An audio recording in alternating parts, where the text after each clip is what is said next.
Happy New Year, everyone out there in podcast land. We're going to start 2025 with Jack Benny. And we're actually going to introduce a new little clip to my introduction. This clip is from Coming to America, the movie Coming to America with Eddie Murphy. And I think it's funny. So I'm only going to play this one time. But when you hear a little snippet of it in the future, you'll know where it comes from. Coming to America with Eddie Murphy, the movie. In this clip, Eddie Murphy is playing the role of an old white Jewish man, which probably would not be acceptable these days. But back in 1985 or 86, whenever this movie came out, no one cared back then. So just so you know, he's playing the role of an old white Jewish man. Hopefully this offends no one, but take it for what it was back in the mid-80s. Listen. Stop right there a minute. Man goes into a restaurant. You listening? A man goes into a restaurant. He sits down. He's having a bowl of soup. He says to the waiter, come, taste the soup. Waiter says, is there something wrong with the soup? He says, taste the soup. He says, is there something wrong with the soup? Is the soup too hot? He says, will you taste the soup? It's wrong. Is the soup too cold? Will you just taste the soup? All right, I'll taste the soup. Where's the spoon? Aha. Aha. What do you know from funny, you bastard? Well, what an original greeting. But anyway, back to Jack Benny. This episode is titled East Coast Christmas Shopping, and it aired December 17th, 1939. J-E-L-L-O. The Jell-O program starring Jack Benny with Mary Livingston, Phil Harris, Dennis Day, and yours truly, Don Wilson. The orchestra opens the program with Goody Goodbye.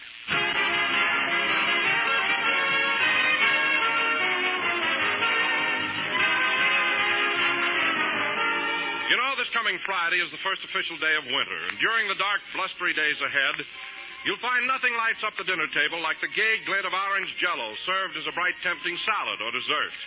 But suppose you live in Florida or sunny California, where you don't have to worry about dark winter days. Well, orange Jell-O is still your dish, for its cheerful color reflects the sunshine, and its extra-rich flavor rivals the tempting goodness of the real ripe fruit itself. Or try a tempting sea green mold of lime Jell-O served with slices of canned pineapple. Or what would you say to lemon Jell-O, as golden as sunshine with stewed figs and whipped cream folded in to make a delicious creamy fig pudding? Why, there are dozens of grand ways to serve Jell-O, each one a creation that will climax the meal.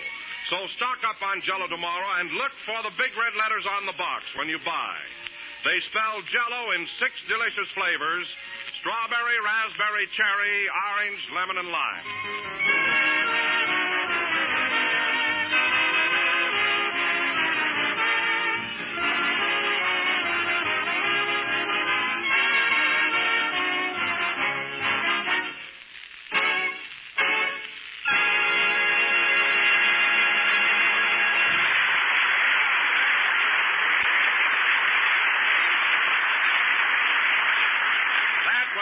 Goodbye, played by the orchestra. And now, ladies and gentlemen, I bring you our worn-out master of ceremonies.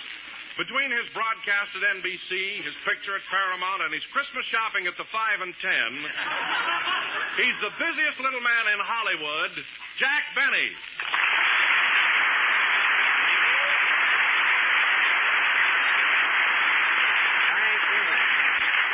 Hello again. This is Tilly the Toiler talking. And, Don, you're right. I don't ever remember being as rushed as I've been this past week. I'm a wreck. I can appreciate that, Jack. You know, when I got home last night, I was so exhausted I didn't have the energy to go upstairs. I slept all night on the billiard table.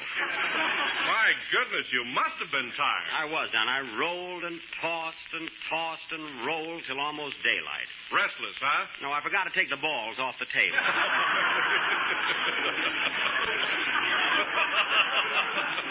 I didn't mind that so much, but I dreamt I was an ostrich, and I woke up this morning with my head in the side pocket. What a night. Well, if you're tired, Jack, it's your own fault. Radio keeps you busy enough. What are you making a picture for? That's what I can't figure out, Don. I can't understand Paramount putting me in another picture so soon. I'm not tired of my last one yet.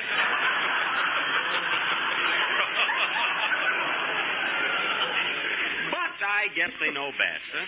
Well, Jack, tell me something about your new picture. Is it a light, sophisticated comedy like Man About Town? Oh, no, Don. This is a Western, a real rip-snorting melodrama full of actions and thrills. Well, that's a surprise. How did they happen to cast you in that type of story? Well, you see, Gary Cooper isn't at Paramount anymore, and they seem to think that I'm the one to take his place. What was that, Jack? I said Paramount seems to think I'm the only one at the studio that can take Gary Cooper's place. Well, so long, Don. See you later. Mary, come back here. There's nothing ridiculous about my playing parts like Gary Cooper. What are you talking about? In the first place, Gary Cooper's better looking than you are. Well, a little makeup will take care of my looks. And he's younger than you are. Mary, makeup will help me there, too. And he's a great actor. Put some mascara on that.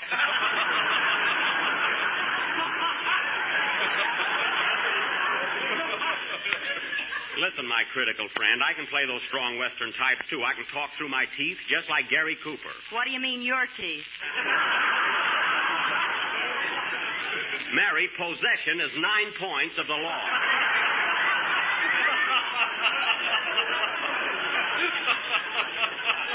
Anyway, wait till you see the picture, young lady. You'll change your mind.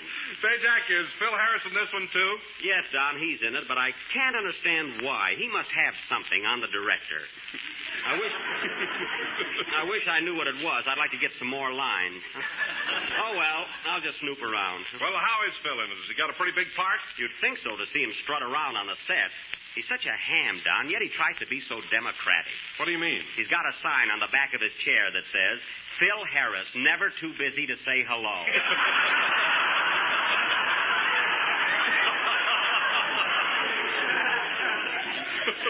Isn't that corny? Well, Jack, I guess that's just his way of being a good fellow. I know, Don, but it's so hammy, all those words on there. Now, all I got on the back of my chair is just Jack Benny, and right under it, a simple little star. Why overdo it? Well, anyway, besides Phil, there's Ellen Drew, Andy Devine, and oh, yes, Rochester's in the picture. I forgot. You'll remember when it comes out. Listen, Mary, I'm the hero. That's good enough for me. Oh, hello, Phil. Hiya, Gary. Gary? And I do mean Indiana. Pretty sharp, huh? Oh, that was a honey. How long did it take you to think that one up, Phil? No time at all. It just came to me like a flash. Well, someday you're going to get fired like that. And incidentally, Phil, I wish you'd stop telling everybody at Paramount that you're playing the part of my son. It's not true. Besides, it takes away from the romance. Some romance. I read the script, and in the end, Jack marries a cow. That's cowgirl. If you'd have turned the page, you'd have seen the word girl. Anyway, this is radio, so let's forget about pictures. We can talk about something else. Hey, Jackson, as long as we're changing the subject, how about paying off that bet you welched on? What bet? That bet we made on the USC-UCLA game. Come on, pay off. Phil, I'd pay off if I owed you anything, but that game was a tie. Sure it was a tie, but you took USC and gave me 7 points. I don't care if I gave you 50 points. The score was nothing to nothing. That means I get nothing and you get nothing.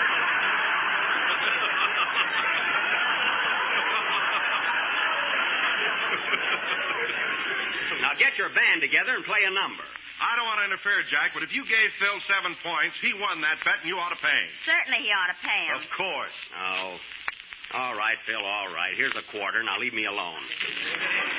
What a guy. Thanks, Jackson. Here's your change. Thanks. Now go ahead and play, you sorehead. Next time I gamble with you, I'm going to have it in writing.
was Make with the Kisses, played by a miser and his orchestra. Miser, Phil, meaning a man who thinks more of 15 cents than he does of my friendship. And now, ladies and gentlemen... All right, if that's the way you feel about it, Jackson, here's your money back. It's not the money, Phil. I just don't think I lost that bet. You don't think you lost on Hoover? Mary, I conceded that months ago.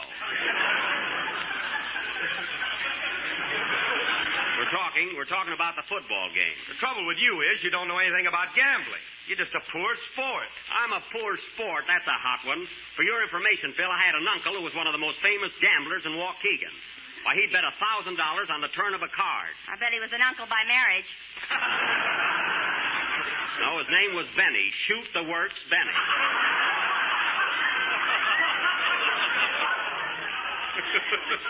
So keep that 15 cents, Mr. Small Fry. And now, ladies and gentlemen... Oh, Jack, don't forget about, you know. I'm coming to that, Don. And now, ladies and gentlemen, Christmas being just a week off, Mr. Don Wilson, that eminent American author, has written another of his famous one-act plays. Take it, Don. This time, ladies and gentlemen, it's the night before Christmas. The scene is the home of Mr. and Mrs. Santa Claus at the North Pole. Mr. Jack Benny will be Santa Claus. Yes!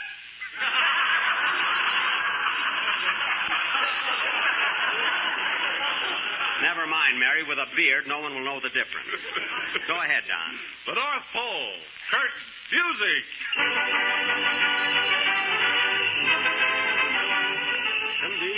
Bum bum bum ba-dim bum bum ba-dum bum bum ba-bum. Oh, Santa.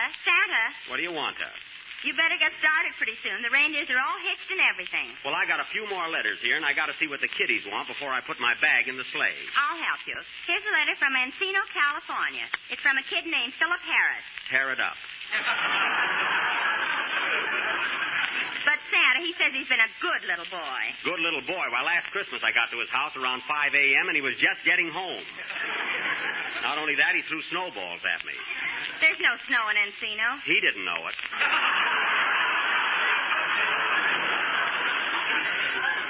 Well, what does little Philip want from Santa Claus? 14 points in Tennessee. Oh, well, he'll never get it. Oh, Santa, here's a letter from Rochester Van Jones, Jr. in Central Avenue, California. Rochester Van Jones. What does he want? He says, Dear Santa, please send me a sled, a pair of roller skates, and a bottle of gin. Well. P.S. If you haven't got the sled and the roller skates, no hard feelings. I'll see what I can do. Any more kiddies to be heard from? Yes, here's one from Jackie Benny, Beverly Hills, California. Well. Little Jackie Benny. He's a cute kid. What's the little rascal got to say? He says, Dear Santa Claus, have been a good boy all year. So when I give a party Christmas Eve, will you please send Clark Abel and Carol Lombard, Robert Taylor, and Barbara Salmon? Let's see that letter. There's nothing of the kind. Well, goodbye, darling. It's getting late, and I must be going. Can I go with you? That's fine. I got one night out a year. My wife wants to go along. Nothing doing. Goodbye, darling. Goodbye. Oh, Santa, just one more thing. What is it? When you get to Ann Sheridan's house, just fill her stocking and get. Oh, don't be so jealous. Goodbye. Goodbye. Who can that be? Come in. Special delivery for Santa Claus. Right here, boys. Well, it's from little Tubby Wilson, 834 Blimp Avenue, Van Nuys, California. What does he say? He says, Dear Santa Claus, I have been a good boy all year, but I don't want a sled and I don't want roller skates. Oh. Just give me some Jell-O in all 6 delicious flavors. Strawberry, raspberry, cherry, orange, lemon, and wine. well, Yours truly, Kins Wilson. well, there's the first kitty I'm going to take care of. So long, honey. I'll be home in the morning. Okay, bring some cinnamon rolls. I will. Goodbye. Get up, you reindeer. Come on, Donner. Giddy up, listen. Put Santa rides again.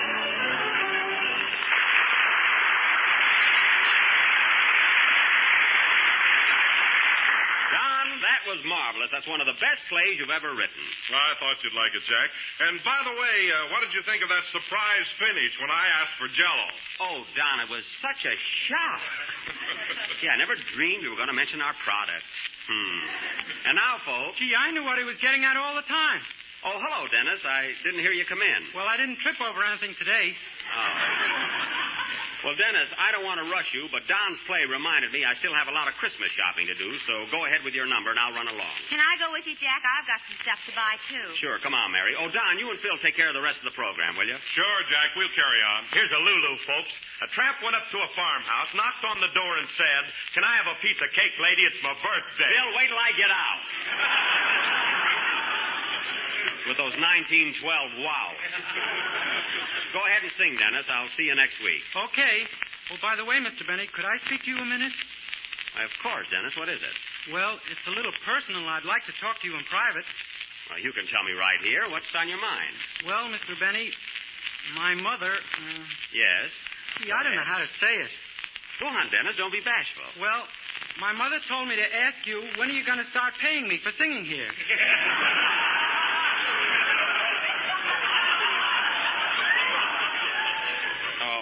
Well, that's strange. I take care of you every week, don't I, Dennis? Yes. But, gee, we got enough Jell-O now for 25 years.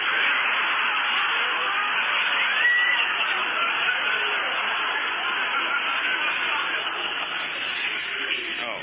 Well, look, Dennis, you go back in and sing your song. I'll think it over. I wish you would. Our house is so full of boxes we can't walk around. Well, just leave it to me and everything will be all right. Come on, Mary. Burns me up. I never got paid till I was 28 years old. And now, folks, Dennis Day, our young tenor, will sing a beautiful number called Tomorrow Night. Sing, Dennis.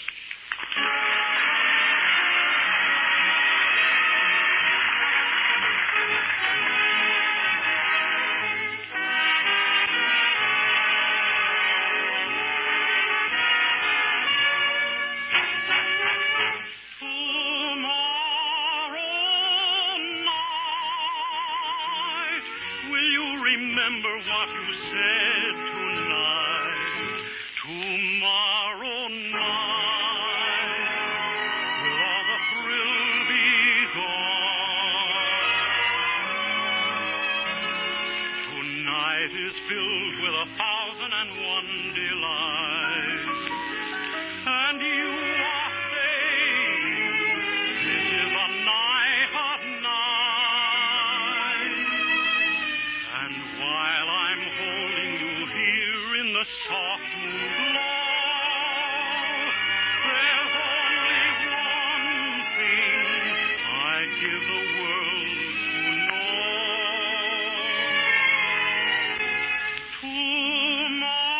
Tomorrow night, will you remember what you said tonight? Tomorrow night, will all the thrill be gone? Tomorrow night, will this be just another memory? Another song that wouldn't linger on? Tonight your lips are tender, your heart is beating fast. You willingly surrender, but darling, will it last? Tomorrow night, will you be with me when the moon is bright? And will you say the things you said tonight? Will you remember then the things you said tonight?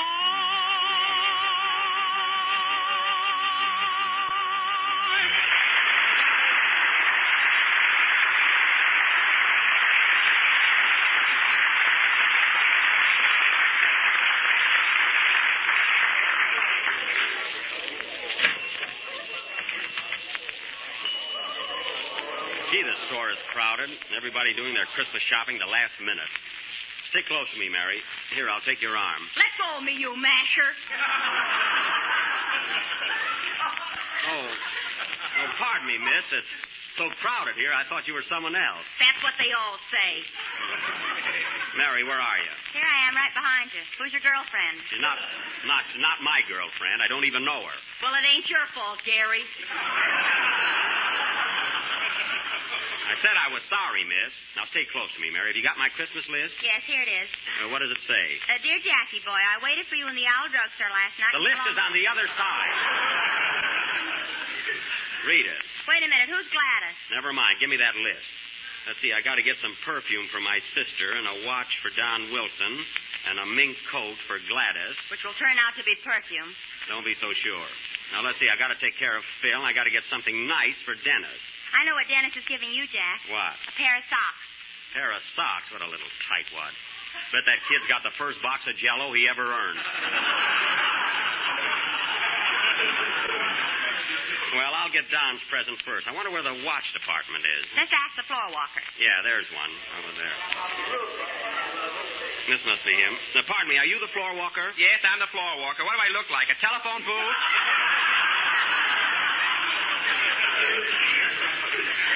Well, how do I know you haven't got a carnation on? It's in my pocket. I detest them. Now, listen, Just buddy. tell him what you want, Jack. Now, listen, buddy, if it won't tax your mentality too much, will you please direct me to the watch department? No, I won't. Well, if you don't tell me where it is, I won't buy a watch. What do I care? It's not for me. It's the last time I'll ever come to this store. Oh, Jack, there's the watch counter right over there. You stool pigeon.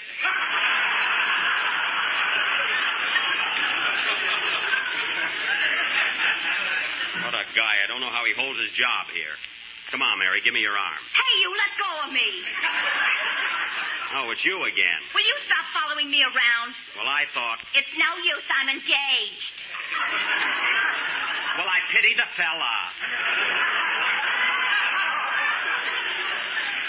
Come on, Mary. She thinks I'm trying to make a date with her. Your approach is awful. Well, Gladys doesn't think so.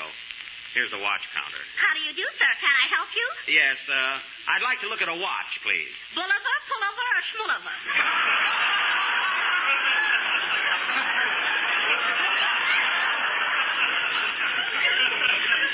Just a watch.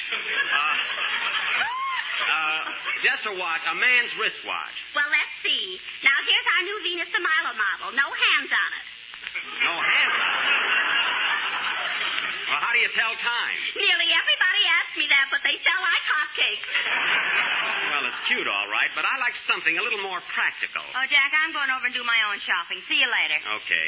Now, here's a very smart clock, and it's only $25. A clock? Well, I really wanted a watch. But this is a real bargain. Yesterday, the same clock sold for $1,250. My goodness, how could you afford to cut it from $1,250 to $25? We took the Buick off.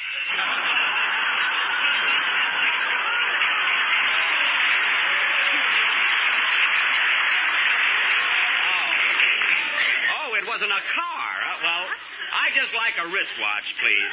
Oh, here's something cute. How much is this one? $10. Well, that's just what I want. I'll take it. Here's your money. Thank you.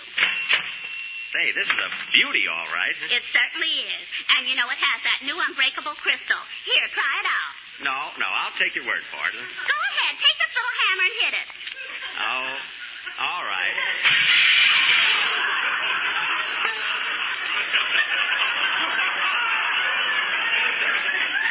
Shall I wrap it up now? Wrap it up? You mean sweep it up? And give me back my $10. I'm sorry. You'll have to see the floor walker about that. What? Oh, Mr. Chambers. What is it, Miss Kelsey? This man broke a watch with a hammer. He broke this watch with a hammer, and now he wants his money back. Well, certainly I broke the watch, but she told me to. He told you to? Yes. Well, haven't you got a mind of your own?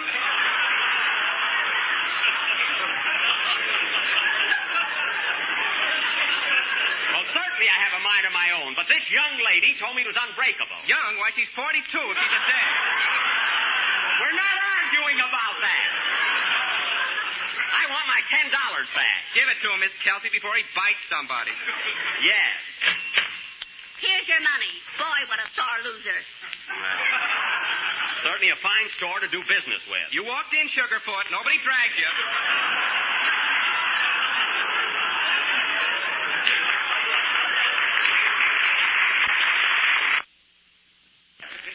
Now, where the dickens is Mary? Your daughter is over there at the hosiery counter. She's not my daughter. More trouble buying a little watch. What's Mary buying? I like this shade. I'll take a half dozen pair of those 2-thread hose. You're wrong, lady. This hose is 3 threads. Oh, no, it's 2 threads. I beg your pardon, but it's 3 threads. Listen, sister, don't argue with me. Not so long ago, I was standing right where you are.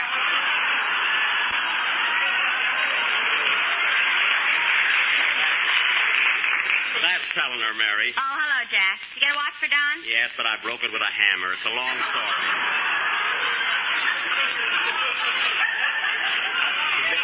Let's go over to the perfume counter. Let's go over to the perfume counter. Okay. Shall I wrap up these stockings, miss? Yes, I'll be back later. Oh, by the way, who's pitching for your softball team now?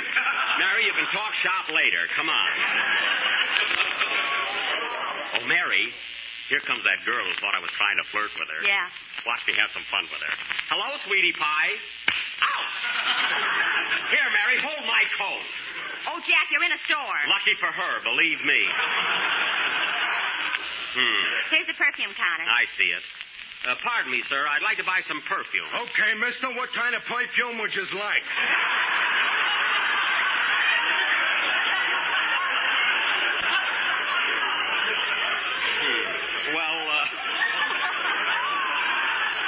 Well, I don't know. What's popular right now? Well, now, here's something that's exotic, yet on a delicate side. Oh. It's called Lamawa Tujawa Lamawa. Well, let me see that. It smells lovely. It ain't bad to drink, either.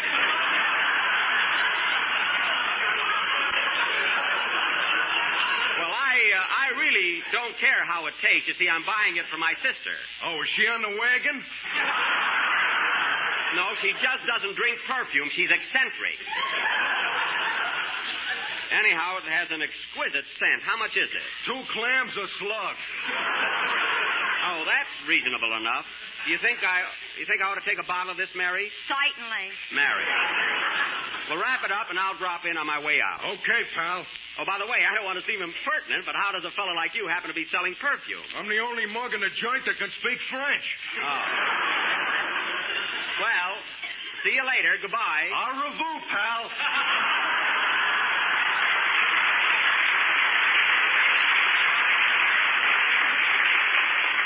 Quite a character. Let's see, what's next on the list, Mary? You got to get something for Phil and Dennis. Yeah, let's walk over to the necktie department. Oh, Jack, look. What? There's Rochester buying some neckties. Oh, yeah, and that floor walker's waiting on him. They sure are busy here. I'll bet Rochester's getting a tie for you. Let's sneak up behind him. Well, I think this tie is beautiful. It's very unusual. Yes, but I don't think my boss would like it. It ain't his style. I see. What type of man is your boss? Well, he's kind of tall, medium weight, and rather conservative. You mean conservative in appearance? It goes deeper than that.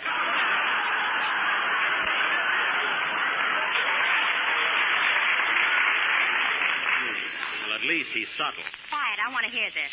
Now, here's a rich-looking tie. Maybe he'd like this one. Yeah, that's a pretty thing. How much is it? It's only $3.50. How much? $3.50. Too bad. He didn't like that one.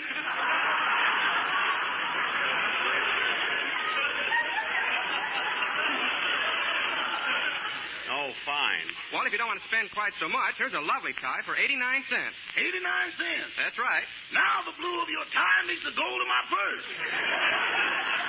Can you imagine that? Of course, it may be a little too plain for your boss. Is he a young man? No. Is he middle-aged? No. Is he elderly? Wrap it up.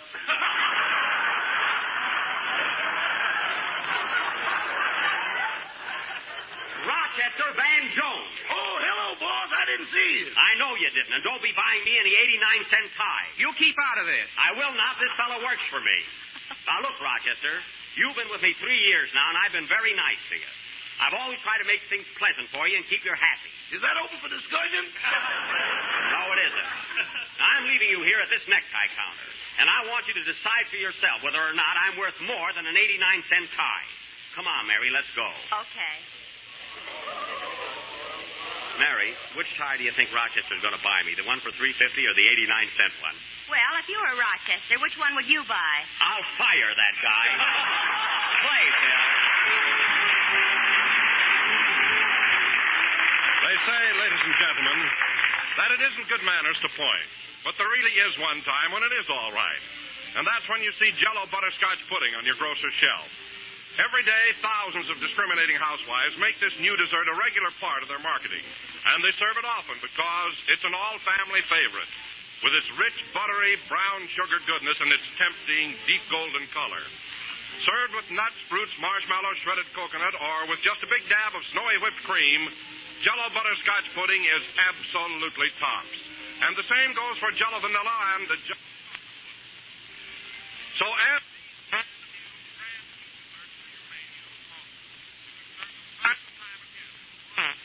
delightful ways with no risk of tiring the family's taste.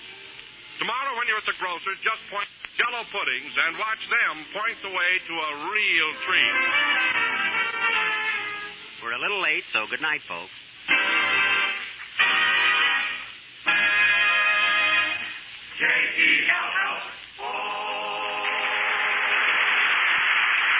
This is the National Broadcasting Company. Thank you for listening to and showing your support for my podcast. If you would like to receive notifications of when new episodes are posted, please subscribe to my channel. Subscriptions are 100% free, and they really help me get an idea of how I'm doing. Well, hope you enjoyed, and until next time, stay safe, wish you well, and as always, peace.